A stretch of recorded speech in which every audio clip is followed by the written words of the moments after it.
Shabbat Shalom, everyone. Today's portion is Behalotecha, and it begins with the lampstand or the menorah, which brings light into the tent of meeting. I was thinking of light. Every problem that we have to deal with in our lives and in our world boils down to light versus darkness. Rabbi Yashuv spoke about it in his famous Sermon on the Mount in Matthew 5, or Matityahu 5, verses 14 to 19. He said, "You are light for the world. No one lights a lamp and hides it under a barrel. They put it on the lampstand where it shines for everyone to see. Let your light shine among men so that they can see your good works and glorify your Father in heaven." He didn't say glorify me. He wasn't bringing the glory to himself or to us, but to glorify God when people see what we do. Now, he was referring to Bereshit. The earth was without form and void. Darkness was upon the face of the deep. And God said, "Let there be light." And there was light. And he saw that the light was good. And he separated light from darkness. So God created order, light. And he separated from chaos, darkness. And ever since then, darkness has been at war with light. And chaos is still today trying to rule over every area of our lives. The only remedy lies in God's principles, in his Torah, that teach us how to walk in his light. It doesn't say it's easy, but when we do, our lives gradually fill with purpose and a sense of being safe in a very unsafe world. The menorah itself was fashioned with hammered gold. Now, gold has always held its value. It's even increased in value over time. But mankind continues to replace it with things that lose their value in a flash, like paper money or cryptocurrency. Again, that's the war between light and darkness. Whenever humans substitute God's truth for, as they say, my own truth. Next, we read about an elaborate ceremony called smicha, the laying of hands upon the Levites to acknowledge their role of service to the entire community. I thought of how whenever a dictator usurps the role of a chosen leader, there is no such ceremony. Then I remember watching the inauguration of President Trump when he was sworn into office. He laid his hand on the Bible and he vowed before God and all the Americans to fulfill his duty to serve the people. It was a kind of smicha that the Americans were giving him. His burden is heavy, and he needs our prayers. The responsibility of keeping that vow that he vowed that day lies on his shoulders. If he breaks it, chaos, or, as the Torah says, plague ensues. And if he keeps his word, the people experience the light of safety and prosperity. Later, in this parasha, we read about the asafsuf, rabble-rousers, who serve the darkness and try to destroy the light of good leaders. We saw that when Nehemiah, with the help of King Darius, went to rebuild Jerusalem. They were causing problems for him for 2 years before he could do anything. Now, in contrast, at the age of 25, young Levites would train for their service, which would begin at 30. The Levites of 50 years of age had to retire from doing the work, but they didn't go home and spend time watching TV. Rather, as verse 26 says, they ministered with their brothers in the tent of meeting to keep the charge, but to do no service. It's wisdom can only be gained after years of service, so that those entering service can benefit from their wisdom. What do we do today? We put our elderly out to pasture, burying years of wisdom and replacing them with the young. These young are in universities today all around the world creating chaos. We need to pray for those in this next generation, those who have been raised by wise parents. Next comes a festival. He's speaking about Pesach, a time of rebirth, a time of hope for us. In the 14th day of this month, at evening, you shall keep it in its appointed season, according to all its rituals and ceremonies. Again, God is showing us that order dictates that we must not observe this festival in any way we please. But chaos dictates, let's tear down the old, trusted, wise ways that our Creator gave us and replace them with, as it says in the book of Judges, everyone did what was right in their own eyes, only adding to the chaos of society that we see today. When the majority allows the minority to pull down the protective barriers that God gave us to create order and light and replace them with no boundaries, they open the door to chaos and darkness. Today, Pandora's box is open, and those of us who see it, we need to speak up. Bamidbar 19:14 states, if a stranger dwelling among you wants to observe God's Pesach according to the prescribed ordinances, chukim, of Pesach, so he shall do.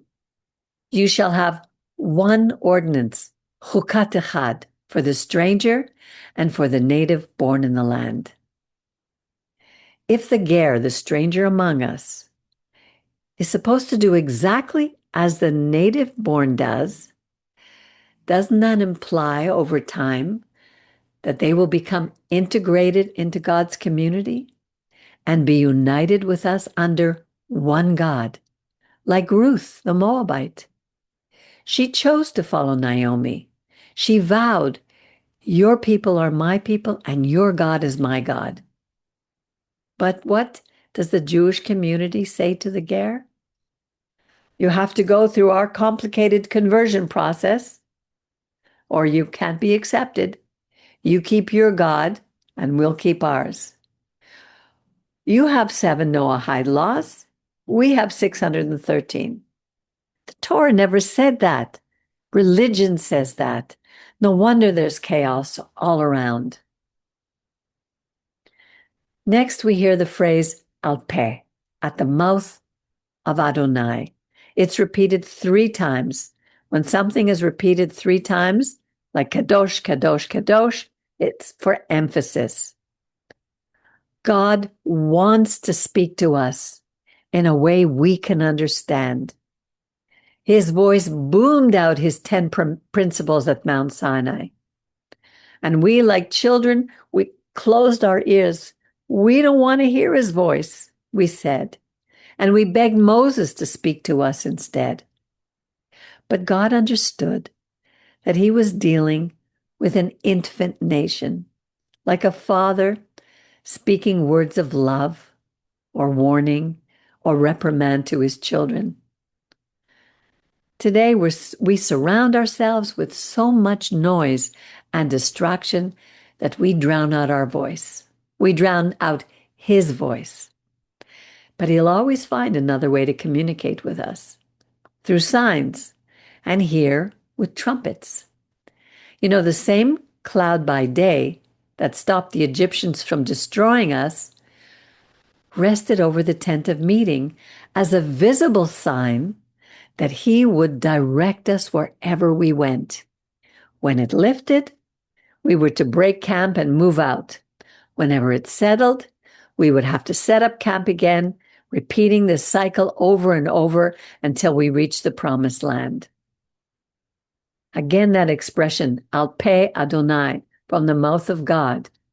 Moses was told to make trumpets. and each sound was distinctive and different.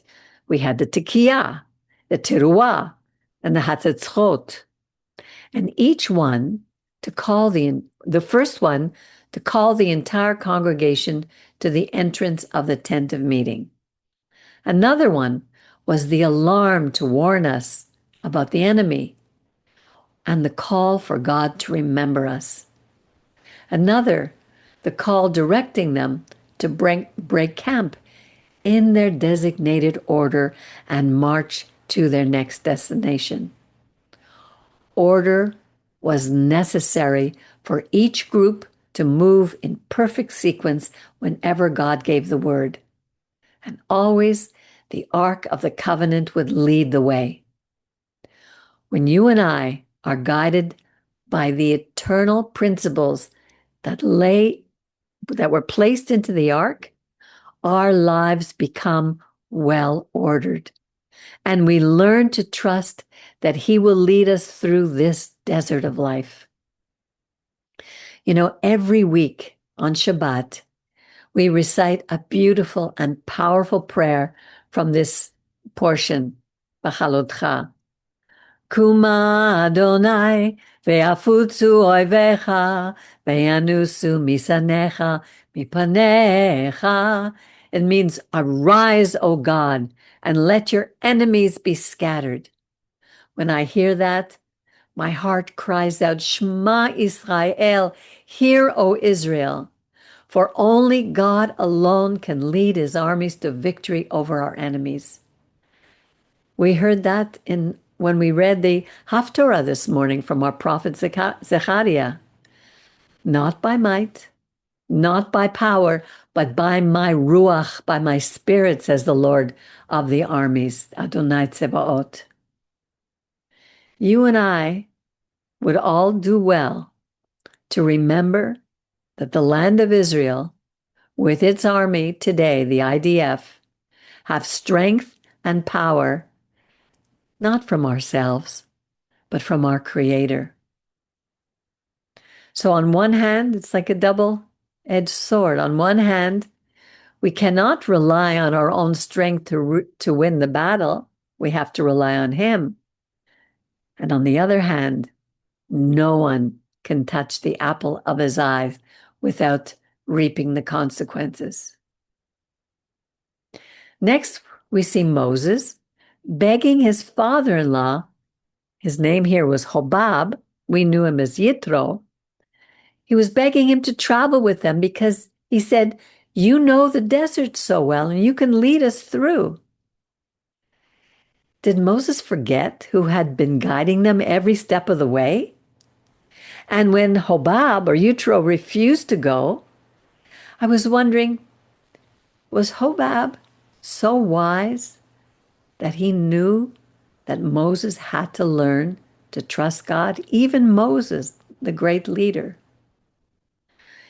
Each and every one of us have the same doubts and fears, and we go from moments of divine ecstasy, as I think might have been experienced by the 7 elders who prophesied in the camp, and 2, Meldad and Adad, outside their tent. So they go from those moments of divine ecstasies to the next, to fearing that God would not be with us on the next stage of our journey. This could happen to Moses. Who are we to think it can happen to us? And the Israelites, who had witnessed their God leading them with signs and wonders, immediately began to complain again. And there were immediate consequences. God sent a fire to burn, Tiv'ah, burnt the outlying areas of camp, killing many people that day. There are consequences. The people cried out to Moses, and Moses cried out to God, and the fire stopped. We would do well to remember, to remind ourselves of this stage of our journey, Tavera. We would be reminded of that throughout the Torah. And throughout our long history on all the occasions when we didn't trust God. All we can do is pray, God, please, Lord, help us to trust you. So what happened here? Did those complaints come out of nowhere? That's when we read about Asasuf, the rabble-rousers. Some of our sages say that those were the ger, the stranger who came to live with us. But that's a different word. This is Asasuf. They were troublemakers, the same agitators we see today, stirring up trouble wherever crowds gather, where we go to celebrate, waving our flags of Israel, claiming victory, or those times when we all stand together to fight for justice. They look for any excuse to sow unrest, and they're guided by their twisted reasoning. Why? What is the root of their desire to continue the war between light and darkness? Don't they have the choice to choose good over evil? I don't know if we'll ever have an answer to that question. You know, the gift of heaven, the manna, the man that God gave them wasn't enough. And their excuse was that they craved meat. And then they said, all the free fruit and vegetables that they had received in Egypt. I think they were imagining things that never were happy, never were there. Moses heard the people weeping, and he grew distressed and angry, and he lashed out at God. Why have you afflicted your servant? Did I give birth to these people? How can I possibly feed them? How can I bear the burden alone? See, even Moses was complaining. So God told Moses, God didn't get upset. He told Moses, go gather 70 men, and he would have them share the burden that Moses felt he was carrying alone. Every leader feels that. I remember I felt it over and over again. In every situation, God's compassion and mercy hold on to us until we come back into balance. Only God holds the truth, and only He has the answers for our lives. He takes the chaos that we experience and He turns it to order. All we need to do is be willing to allow Him, open our hearts to Him. He'll never force us. Then His light shines through. It shines into the darkness of this world, and all we can do is hold on for the ride. I began with Yeshua telling us, let your light shine among men. But He immediately follows with, do not think that I have come to abolish the Torah or the prophets. I have not come to abolish, but I've come to show you how to apply them. He was a living example for us. For truly I tell you, until heaven and earth pass away, not a single yud, a little stroke, will disappear from the Torah until everything that must happen has happened.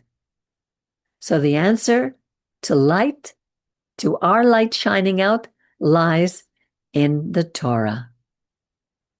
Now, Behalotecha ends with Miriam and Aaron challenging Moses' God-given role. They said, or Miriam said, has the Lord spoken only through Moses and not through us as well? Do you hear the pride that we were supposed to leave behind when we left Egypt? We all have that. But as a result, Miriam came down with tzara'at, that disease, skin disease, and she was quarantined outside the camp for 7 days. Earlier, we were warned that those who did not observe Pesach, as God commanded, would be cut off from their people. We may not realize that these stories still apply to our lives today. How many of us get sick or feel abandoned, cut off, without knowing why? Well, Yeshua told us, Whoever breaks one of these least of these 10 commandments and teaches others to do so will be called least in the kingdom of heaven. But whoever practices them and teaches them will be called great in God's kingdom. So we need to read them and learn them and practice them. Yeshua, Moses, and Yeshua were our examples. They were the humblest of men. They lived in a way to show us how to live. Yeshua understood that God's light can only shine through us when our hearts are open to doing our best to follow God's principles, the ones he handed down to Moses on Mount Sinai. All we can do is our best. We're going to fail. We can return to him. He gave us the way back.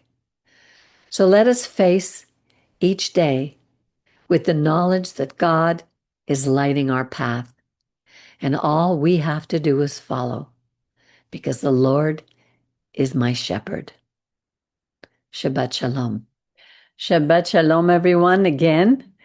You know, the older I get, I remember when I first became a believer and I had so much faith and I had all the answers and I was telling everybody how to live. All they had to do was follow these few steps and you will be in peace and happy for the rest of your life. And people who had followed God for years and years would just look at me and, yeah, wait, kind of nod.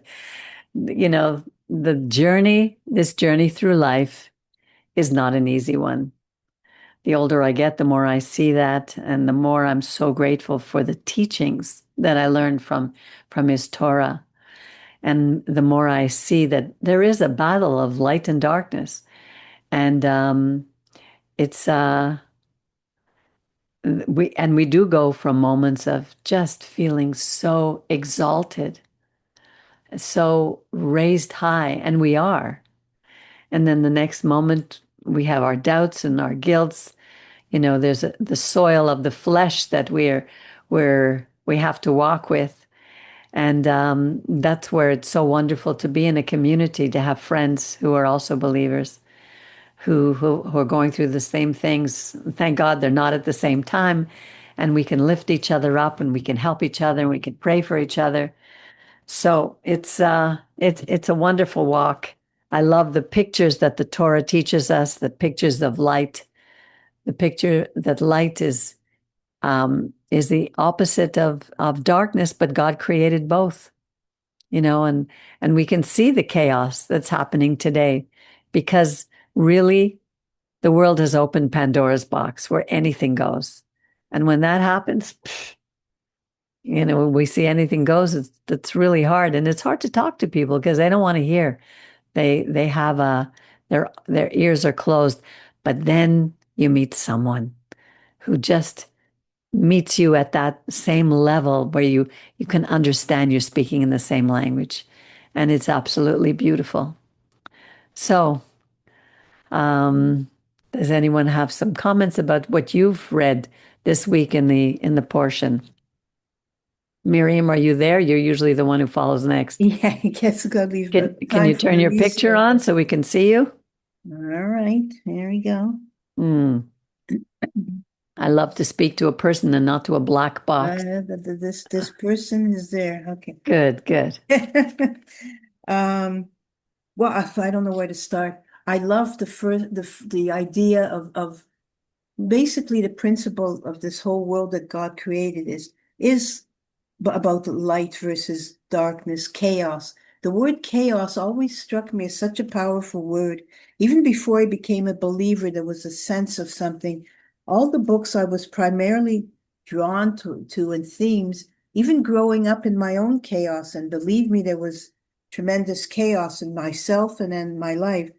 But I was always drawn to books about good and evil, stories, The Lord of the Rings. Yeah. Every book I was drawn to, there was such a sense of the reality, the real objective reality about good and evil. These are not just, even comics, Superman comics. they're not just fun stories. They're based on fundamental principles, Right. and they're so true.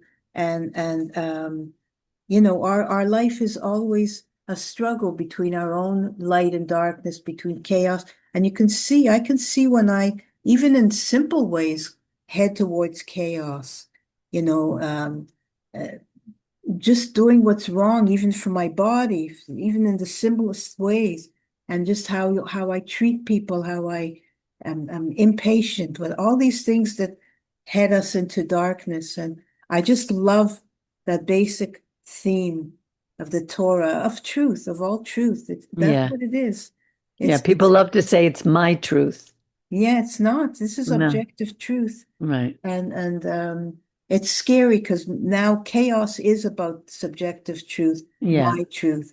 When I Right. see these things about people, there's so many things you can't do anymore. You can't say this, you can't say that, you can't, because there's no truth. You can't even say I'm a female or I'm a male. You can't say that Well, anymore. you can, but you're I going to mean, you suffer could the say it, but you consequences. could say it. A Yeah. biological man, a biological male can say, I'm Yeah. a woman, and could be like as strong as Hercules and hairy chest. And so obvious they're male, but they say, no, I'm a female. And they get so angry when you Yeah. object. Yeah. It's But craziness. anyway, so chaos is a real thing and it's very scary, but it's the Yeah. truth. It's Yeah. like, really. I know, like right now, Moshe, who's here today because he and Mugalia are here from Uganda, and we said Kaddish for their father, but Moshe spent years working hard to get a diploma, a higher diploma, to be able to teach, and he was working. Now he has this extra diploma and he's not allowed to teach because he doesn't have the money to pay off the government. It's like they want money from him. What is it? It's like a million Ugandan shekels so that he can even be able to teach. I don't understand. He has to, like a corrupt government wants him to. Totally. Is that isn't Moshe, isn't that what's happening to you? Can you hear me? Hear you very well. Can you get me? Yes, we hear you. All right. So, it's like generally in Uganda, there is much corruption. It is evidenced by even the Speaker of the Parliament of Uganda was arrested by the orders of the President about the same issue, and Oh, that is corruption. So most of the local governments, like when you want to get any job anywhere in Uganda here, you have to put in money. Like for instance, on my side, I was asked to pay 3 million shillings, whoa. which I cannot produce. So generally, the government is so corrupt. So are you allowed to at least go back and work in the class that you did before? I'm now depending, trying to teach on private schools, Okay. but schools which are owned by people, not government. Okay, so are you able to do that? Yes, with the private schools, it is okay, and I Okay. am doing that already. Okay, good. I'm really glad to hear that. I didn't know that news, so that's wonderful. So, you know what? We just really need to pray because we do not want darkness to overtake the light. And I'm glad to hear that, Moshe. Thank you. You're welcome. Mauricio, I always look forward to hearing you. Well, I believe that it's incredible what is happening in Uganda. Honestly, sometimes we believe we are bad, but there are places that are worse. Yeah. So, and you know, this is remember me when I used to be kid. I broke my arm, and and I went to to a hospital in El Salvador, And on that time, the hospitals were very um, basic, I would say. So, um, and I remember that I had to wait to be attended more or less 18 hours. I was 14 years old. Wow. Wow. And I felt a lot of pain. But every time I was looking to my pain, I look in at emergency room, people going into surgery because they enter with um, with guns, with they have legs for one place to another, things like that. Yeah. And I just looked to myself and I said, "Oh, that's not too much. Yeah. Thanks Not God so for my bad. pain." Okay, Right. Yeah. because I could be worse. Yeah. So, and That's that a is, good lesson. yeah, Yeah. that's because sometimes we are like, oh, we could be uh worst, Yes. and no, uh sometimes God allows people suffer. Okay, Yes. and He knows why. Okay, Yes. Yeah. uh, and this is a little bit about this portion, because in this portion we can see at the end how people were constantly um, saying to God, "We are not happy here." Okay. Complaining. Complaining, yes. Yes. They were complaining once again.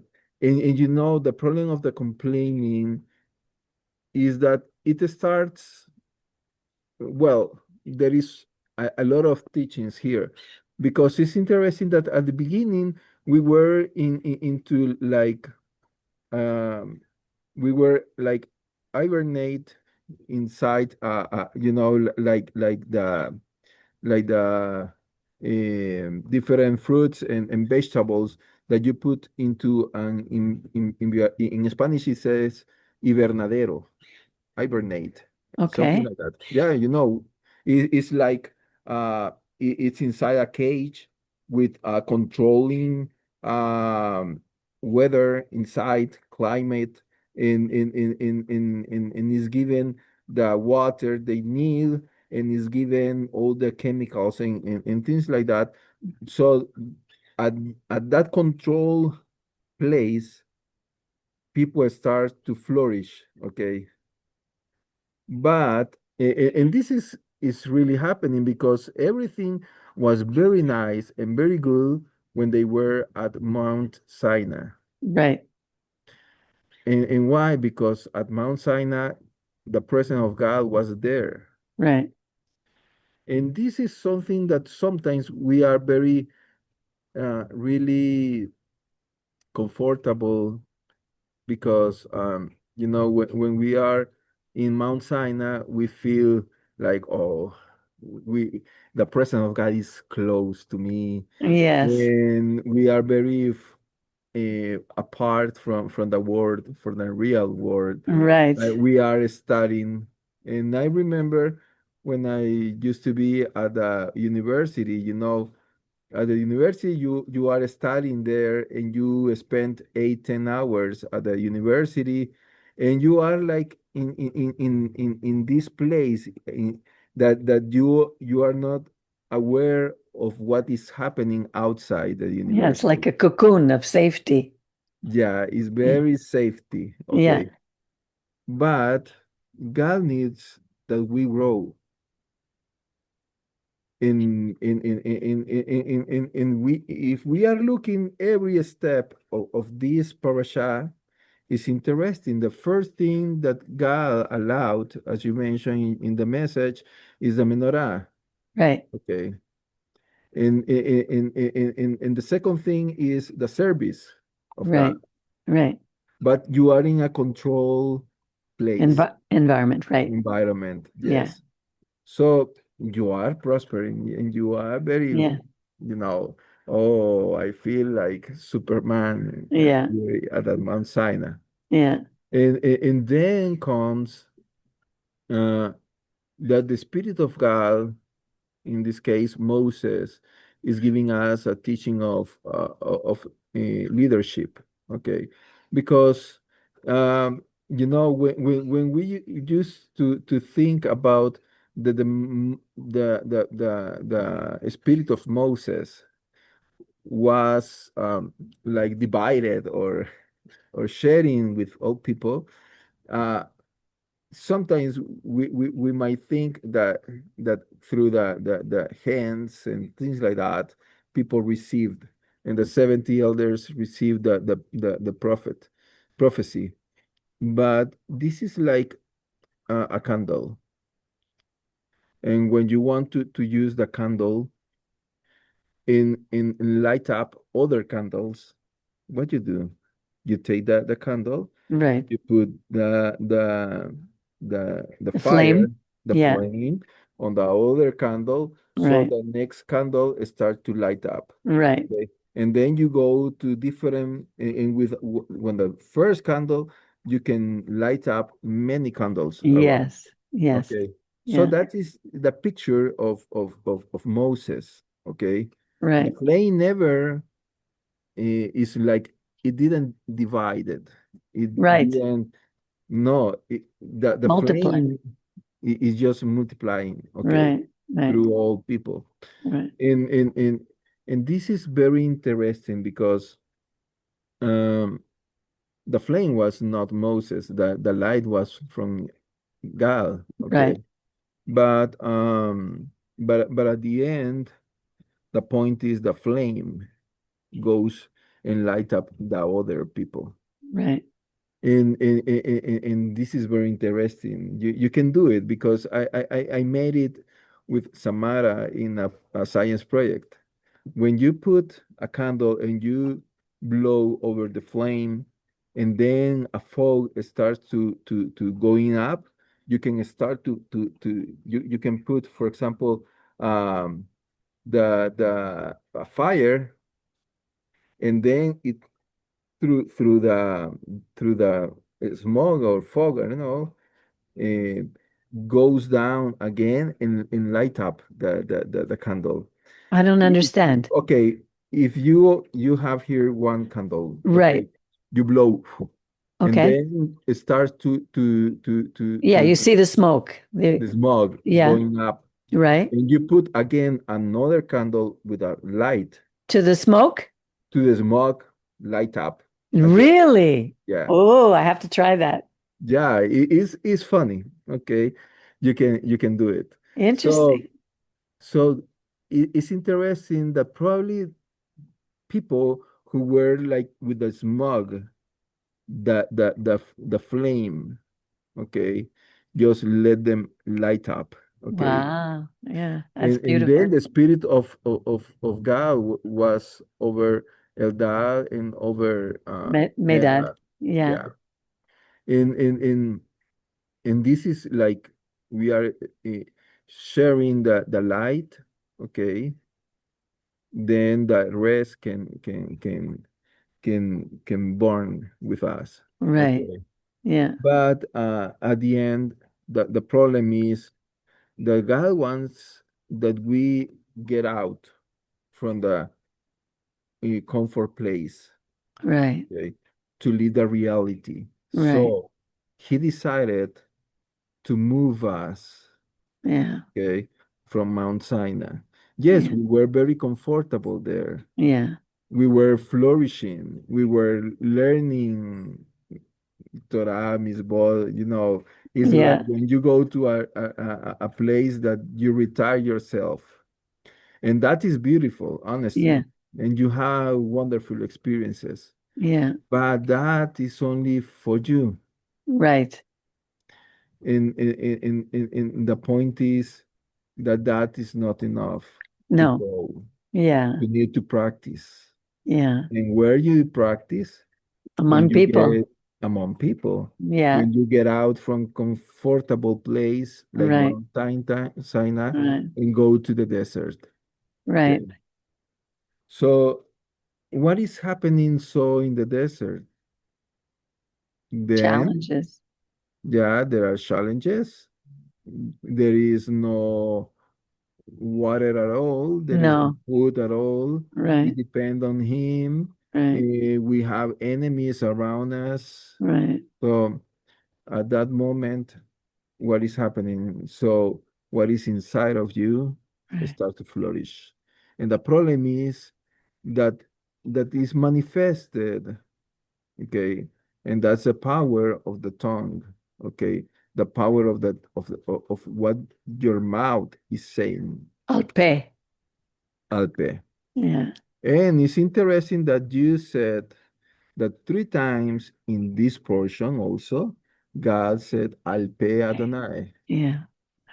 So it's like Alpe, all the people, okay, Alpe Adonai.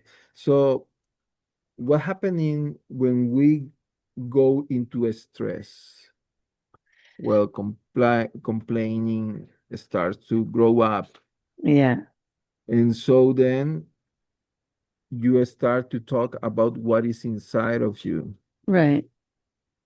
And this is the problem of there is something that we can learn about psychology, that is selective memory. Right.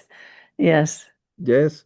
So in this case, it seems that Israel has Yes. selective memory Very selective. because Yeah. they remember all the onions, or remember the meat, Free. remember Free. free. Yes. Yeah.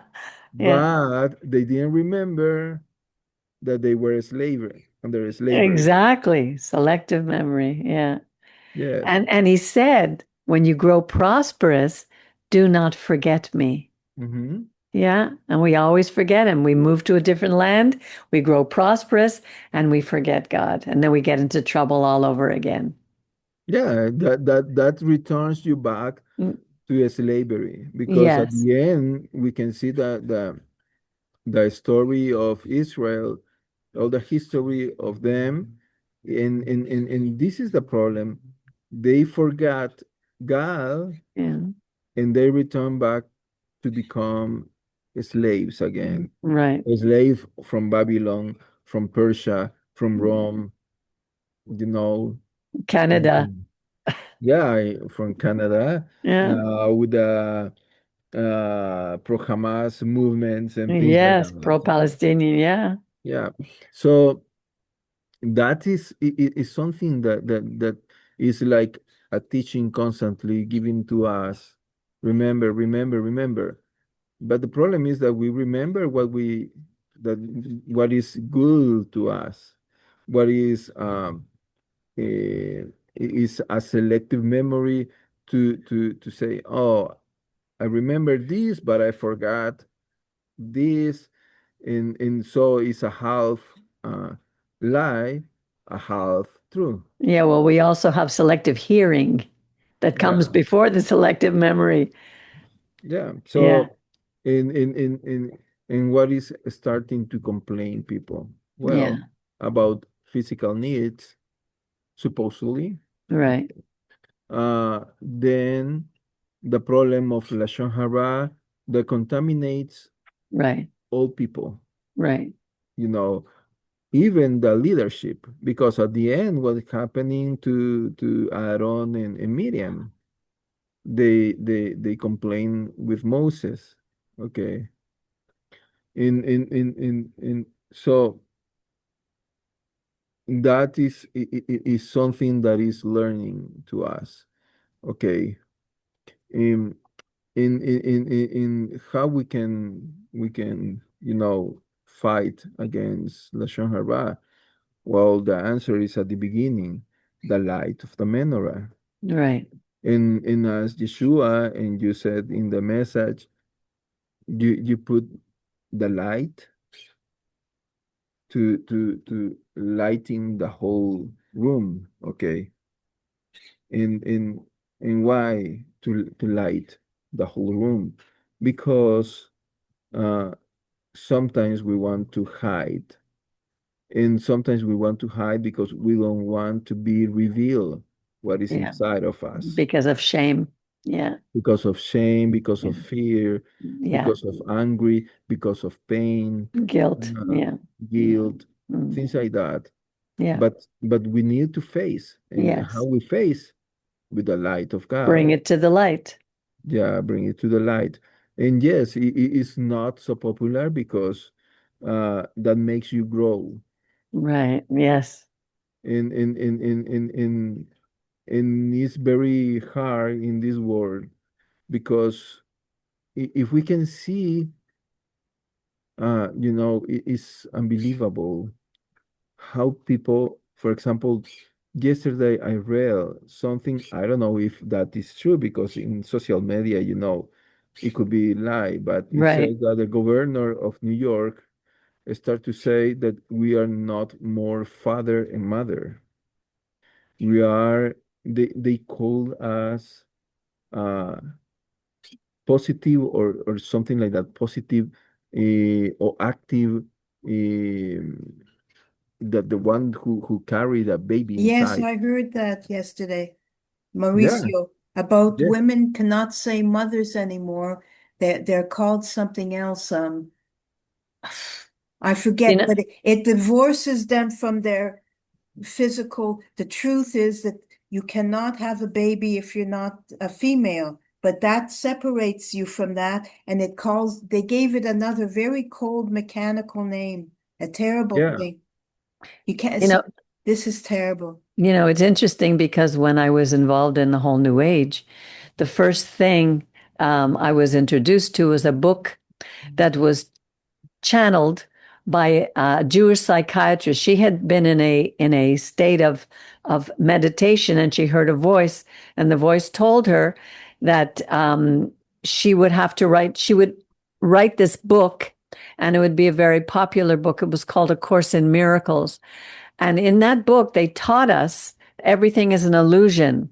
That your children are not your children, that you're just a soul from another time that've come together to continue the work of whatever it is you're here to do, depending on your past lives. So, Mhm. and if you believe that, you take away the entire role of what motherhood is and fatherhood is. And it seems that and the spirit said that the whole world would be required to take this course one day. And now I see it multiplying in other in other languages and other ideologies. It's very, very crazy. But I remember believing that nonsense. Yeah. Now I found how they work.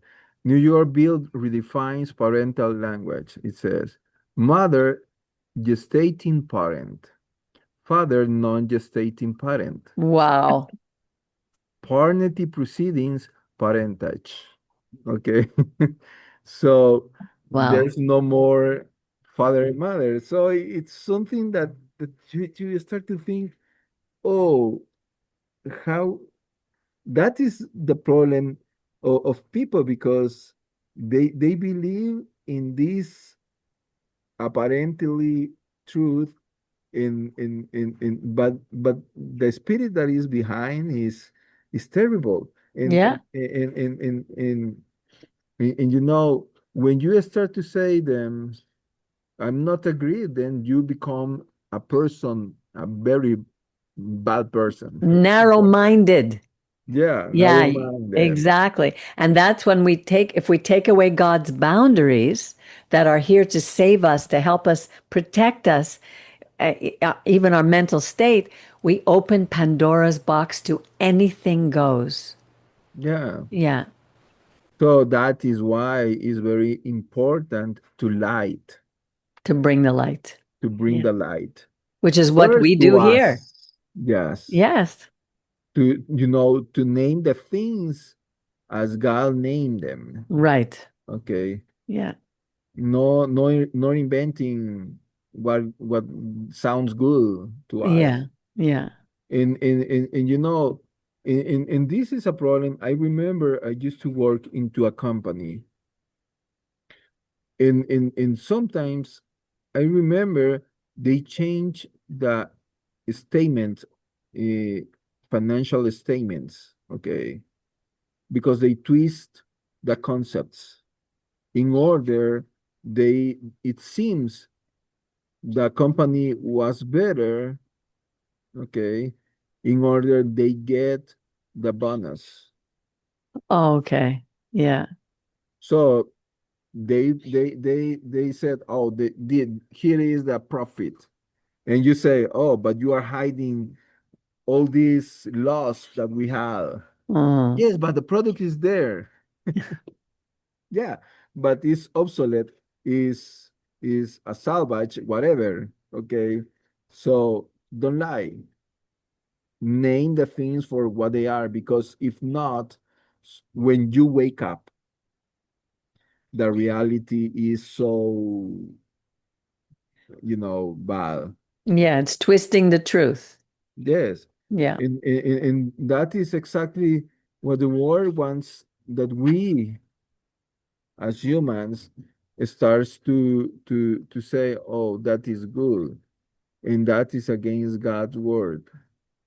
That's why God said, do not forget me. Right. Right. That's why he says, hear me. Okay. Right. No, see me, hear me, because Yeah. when you hear, um I remember that also we had a relative at the hospital. Before he dies, he could hear us, okay? Because we said, oh, uncle, do you hear us? You can move your finger. And he moves the fingers, for example. Wow. He was at coma, honestly, Wow. but he could hear us. So that is why it's important to hear the voice of God. Right. And look at the first thing that it said. We didn't want to hear him. We didn't Yeah, want to hear a voice. So what does he do next? He gives us signs, the cloud, the fire. We didn't, and then we didn't even trust that. Well, he sends us the trumpets. I'll wake you up, the alarm, right. you're going to hear me. Yeah, move. Yeah. It's marvelous. Yeah, it's marvelous. Yeah. Uh, so at the end is everything connected, you Yeah. know, Yeah. the light, the menorah, the Yeah. service of God, the complainings, to move, to grow. Yeah. And we do. But the thing is, growth is painful. Yeah. And we don't want to face the light, bring all these things into the light. But when we do and we go through that pain, when we look at it, it's interesting because I remember when I was learning hypnosis, I was learning to look at, sometimes you get a feeling, an emotion, something inside you, and it could be a bad feeling. And one of the things that I learned was you just close your eyes and you look at it, bring light into it. And if it's real, it will reveal itself to what's really going on. Sometimes you'll have a thought, sometimes it may take time. If it's not real, because the body holds what's called memory, the whole, may not always be real anymore for us. So if you look at it, sometimes it just like dissipates, it disappears Hmm. because it wasn't real. If it's real, it's something that you need to deal with, you need to go to. Because the body, we tend to hold things that are very, very deep. I had one lady who came to me and she had pain all the time in her gut, her abdomen. The doctor who sent her to me because she wanted a hysterectomy. He couldn't find, he said there was nothing physically wrong with her. So he says, okay, let me try this. And so we went into deep meditation, deep to look into it. And there was something that she was holding that happened from when she was very young. And when she looked at it and saw it from a different perspective, the pain was gone. We have so much of that we don't realize we're holding on to. God wants us to bring light to everything. And it's not easy, and it's not, you have to do it willingly. It takes a force of the will to say, okay. And sometimes there's nothing you can do, and that's when you go to God. He will show us. He's so merciful and so wonderful to us. I have grown so much over these years. I'm absolutely overwhelmed by what he does in our life. And that's what people don't understand. It's not a religion. It's a relationship of beauty, of healing, of the growth is exponential in us. And I think I'm so grateful for this community. Mauricio, I'm grateful for you and for the way you see things, because that's the beauty of the Torah too. We're all given a different picture. And when we bring it all together, like Miriam has her way of seeing things that also reveal more light. I wish more of us would be open to saying, oh, I see it this way, and not be afraid.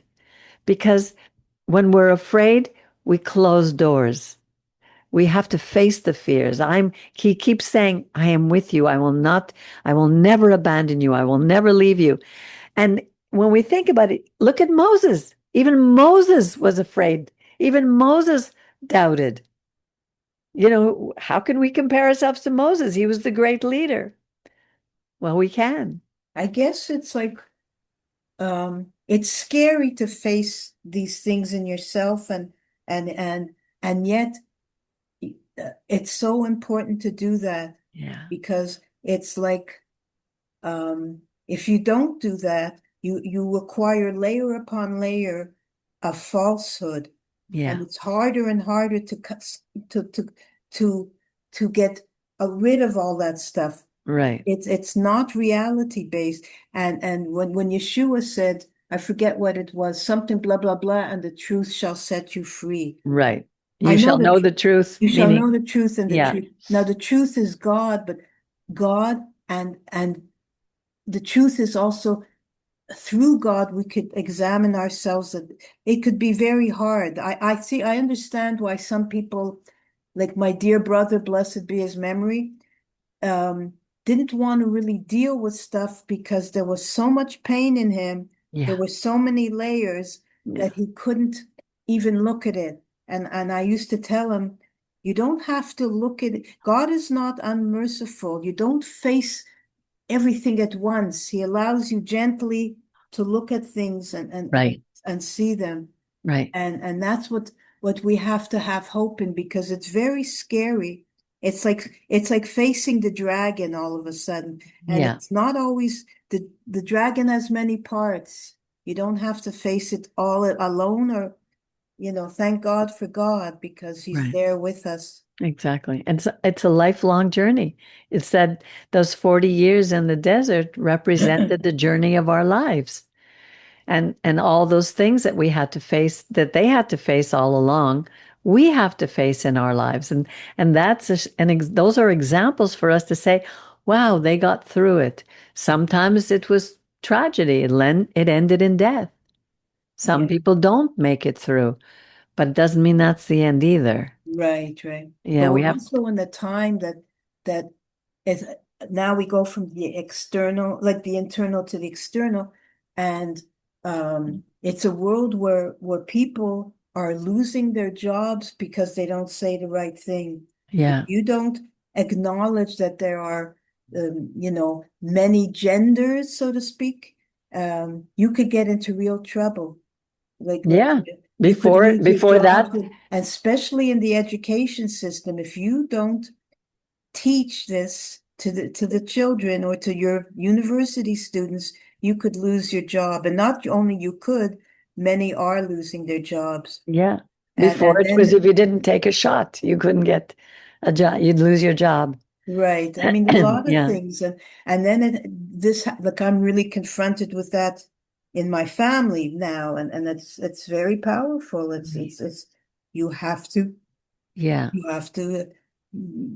take a stand, but with the help of God. You have Exactly. to, or else you're losing your own reality. If you're forced to accept the chaotic reality that people are imposing. And if you do it, whatever, for various reasons, because you're afraid of conflict, blah, blah, blah, which is very hard, you lose a part of your soul. Because that's what Jordan Peterson Right. was saying. It's so powerful because you no longer are true to what you know is true. Exactly. It's a journey. It's hard. I know. Sometimes I feel like I'm going insane because not everything is black and white. There's so many gray areas. And do I really believe this? It's like when you're walking with God, there's a struggle. It's a constant struggle. But look at the struggle of the butterfly. That's what we need to remember. Right. Yeah. Thank you, Mauricio, for your input. I really appreciate it. Miriam, thank you for your input. I thank God for this community, this congregation. We're small, but I have to remember it's not by power, it's not by might, but by my spirit, says the Lord of the armies. So we keep going and we keep getting the message out in the best way we can. And let's keep praying for each and every one of us. We all have things that in our lives that we need to pray for, and knowing that God is with us. So have a wonderful day. Bye, Baruch. Bye, Mauricio. God bless you. Bye, A.T., the Alvarados. Bye. Bye. Shabbat shalom, everyone. Shabbat shalom. Also, Moshe. Shabbat shalom. Thank Shabbat you, shalom, Mauricio. Moshe. I'm glad to hear you're And working. I'm so happy. Shabbat shalom. Shabbat Shabbat shalom.